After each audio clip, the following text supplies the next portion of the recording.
one subject that is on the lips of everybody, right? So this is, it's called different names. It's a crisis, economic slowdown, bear market in crypto world, but everybody feels that. Whether you're a smaller company or a bigger one, we usually work with scale-ups from the US, but like also those tech giants are influenced by that. So we were actually looking at this subject, and we talked about the fact that the history shows that even during such a severe economic downturn, there is always a small number of companies that are thriving, that are even able to become unicorns. And the million-dollar question, which we would like to answer today a bit, at least to give some hints, is how to become one of those 5-10% of the companies that can actually use this slowdown to their goodness. So going to the growth offensive as opposed to just taking an economic stride.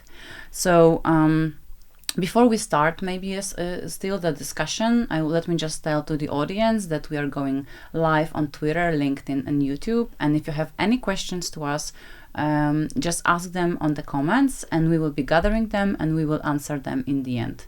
So we will try to wrap up in around 30 up to 45 minutes and then have enough time to all the questions. So I hope there will be a lot of them. So the first subject, actually, when we are discussing about this, is how to manage the business in those hard times. And like I see that even when we talk to our clients, majority of them are actually like cutting down the costs, they're rather taking the step back. And when we talk about business management, there are probably some hints that can be used by them that we actually even apply in our companies. So maybe let's start from that. So Michał, I would like to start from you as a co-founder and as a business owner. What would you advise to our audience in that matter? Yeah, I think cutting cost is sort of an easy way out, but like when revenue, if revenue is dropping and there's no visible, less leads visible, this is the responsible thing to do.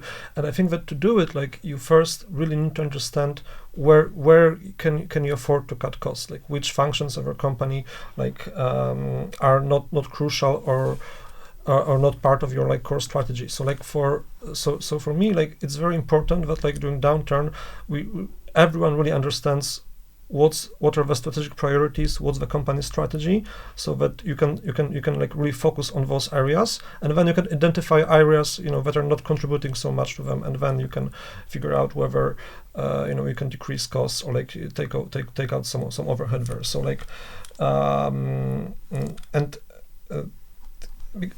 and I can imagine that things, any kind of experiments, things that are not validated, things that weren't working are might be the first step to actually move away from.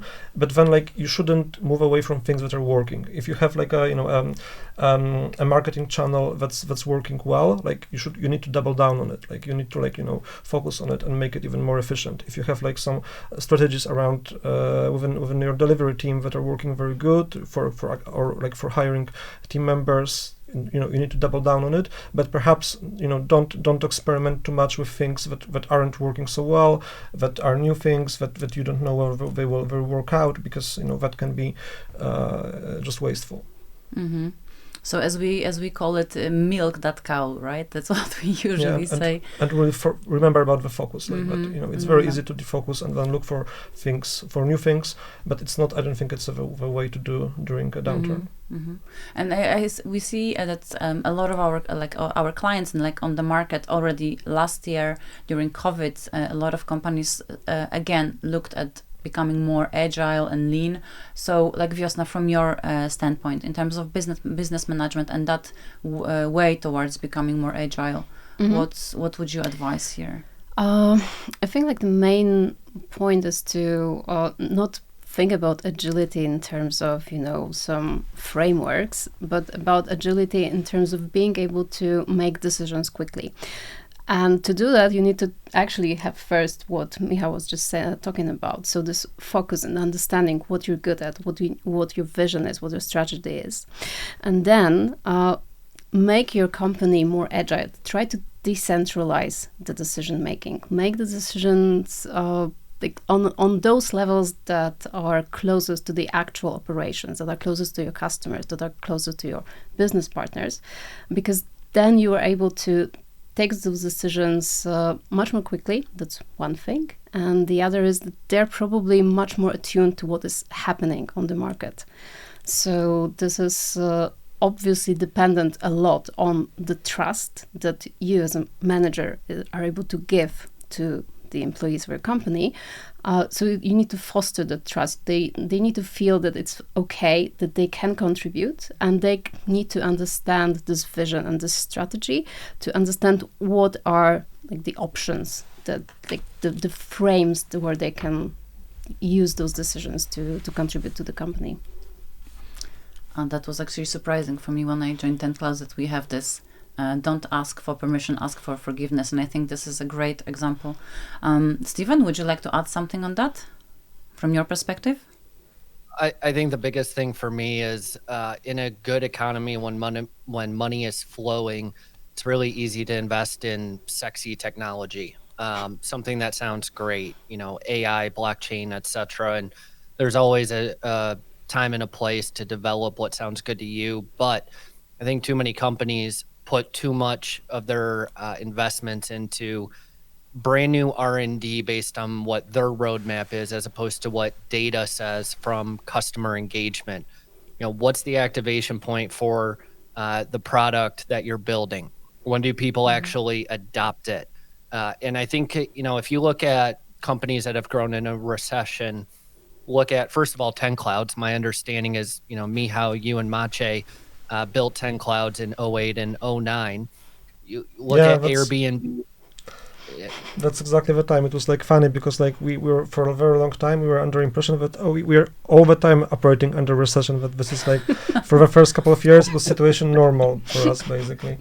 So then also look though at Airbnb, I think WhatsApp, Instagram, Slack, interestingly enough, all of these companies were really, really good at dialing in on what the customer wanted. They could dramatically expand and make a bunch of cool, sexy tech. Look at Slack. It was a very basic chat platform up until maybe the last 2-3 years, where they've added in automations and whatnot. They focused on what the customer wanted, not just what sounded really good to them. And that obviously served them right. I think that's one of the biggest downfalls of tech companies these days. And even if we like take all those things your guys discussing, right, if we getting more agile, more decentralized in terms of making quick decisions, like fostering the leadership and all those things which we discussed, there's always the other side of the coin. So there are, of course, our people, our tech talent, and we all know that it is really hard to recruit. And as Stephen actually recently, you also mentioned that we should first focus on conversions, then scalability. So for me, it is the first to focus on retaining the talent which you have, which actually we know that getting a new person on board is much more expensive. Again, it's like getting a new client. It's always easier to get to keep the satisfied one. The same with tech talent. So I think we should, it would be great also if we can touch a bit about like retention and recruitment of a tech talent and the scarcity of it nowadays, and how hard it is to acquire actually the developers, good designers, and probably also like good salespeople. Like this is something that you probably Stephen know the most.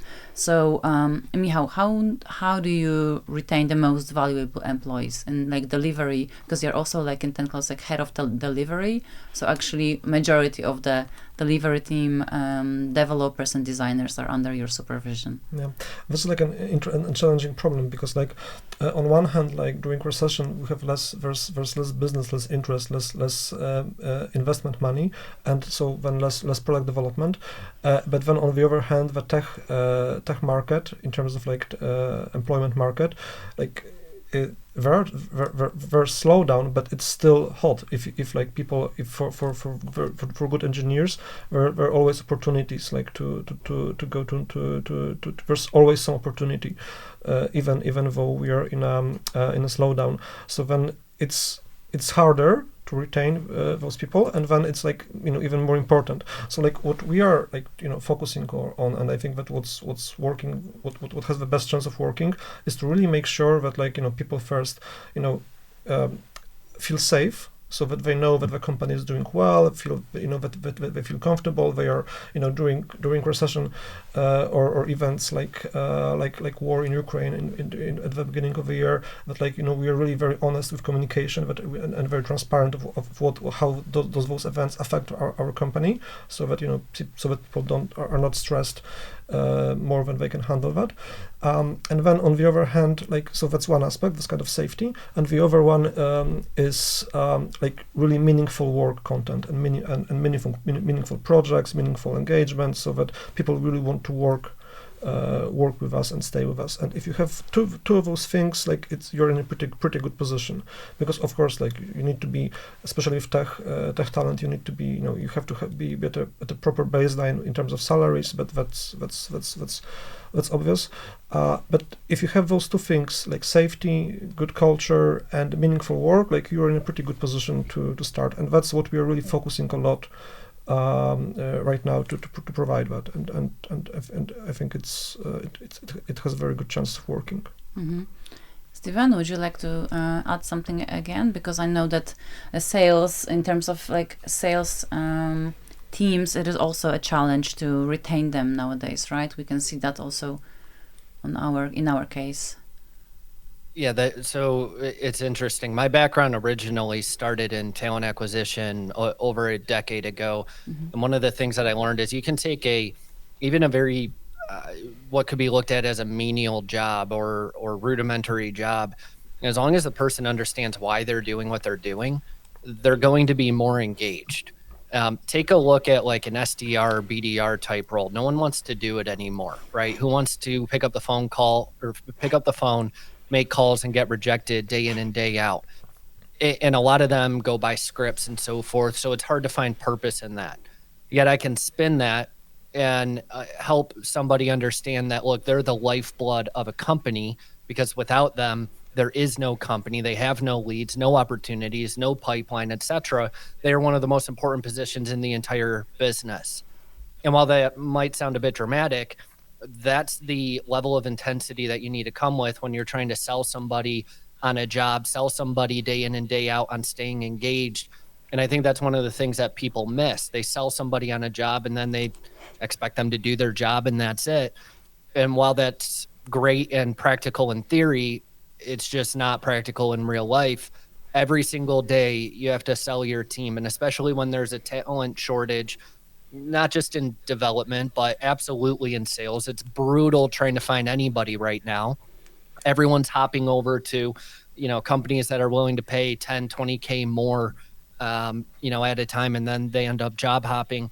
You have to sell your team day in and day out on why you're doing what you're doing. If not, you're going to lose them. I don't care how much you pay them. Somebody can pay more. Yeah. So we are getting back to this kind of communication and context that it's crucial. If you don't have it, in this environment, you will not be retaining your team. It's going to erode. Mm-hmm. And the point that you raised, Marta, we need to have this team that understands, and we need to have it and not change it. The churn and is like a real risk. It really inhibits the growth if you need to invest all the time again and again in onboarding new people, in recruiting and onboarding. It just wastes the time and effort and money.